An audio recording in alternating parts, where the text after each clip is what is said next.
What exactly is an all-in-one soundbar? There seems to be a lot of these types of products out on the market at the moment.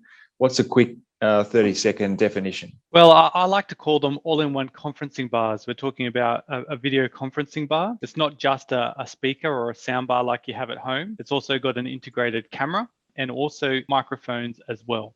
So they're used in conferencing spaces to capture the voice of participants, capture the video of participants, and also as a speaker so you can hear the other people on the call. What are some spaces that you would recommend this product for, and what are some spaces you would not? Yeah, so the simplicity of installation is really one of its biggest features. There are limitations, and that comes to the spaces, as you just pointed out, David. The spaces that the sound bars or the all-in-one conferencing bars, as I call them, are suited towards are those smaller huddle space, where you've got the table hard up against the wall. There might be 2 or 3 people, or a small room where you've got the table in the middle, but really no bigger than a 6-meter length of room. After that distance, the sound bars or the all-in-one conferencing bars really aren't suitable or can't produce good enough audio or video quality for that size room.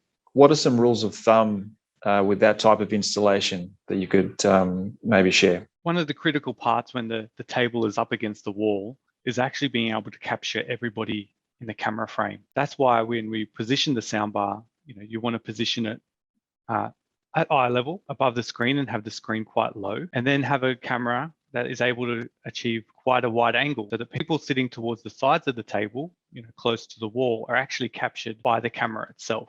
So what is the real issue there? Is it the microphone just doesn't pick up? Yeah, so there's really 2 issues, and I suppose you could say it's the microphone. But really, before you get to the microphone, it's actually the room itself.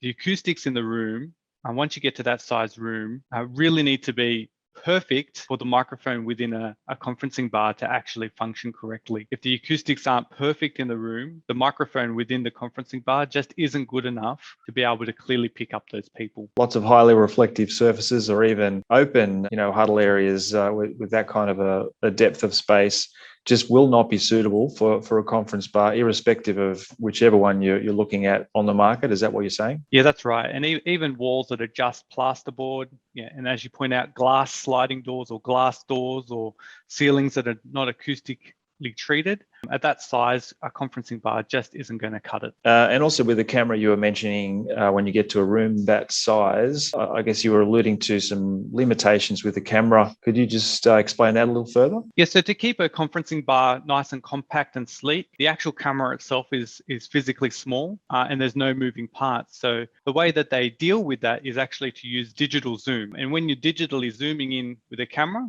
you can get distortion. What most people see is actually the pixelation or the fuzziness of the camera. So when you're getting to a long depth, you've got to use a lot of that digital zoom and the image quality is quite poor. Yeah, let's just finish up here, Jonathan, with products that are currently on the market. Maybe you've got 1 or 2 that you think are really high quality or, really well suited to, the types of rooms you've described. Look, there is a lot of these conferencing bars coming out from a wide range of manufacturers. And on the box, they all kind of say they do the same thing. They've all got these 4K auto tracking cameras. They've all got these microphone arrays.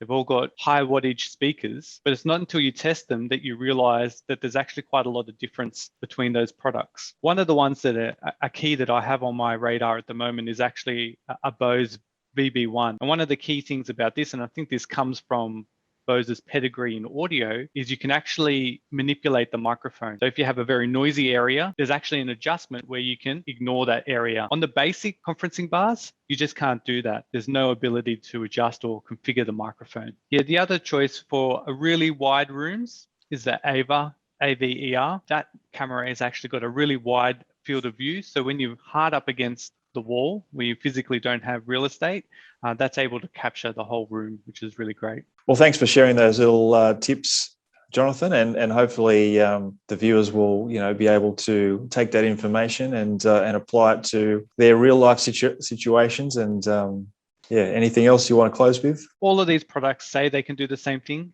Ideally, if you have the time, narrow it down to 2, maybe 3 products, and actually try them in your environment to see what the results are like.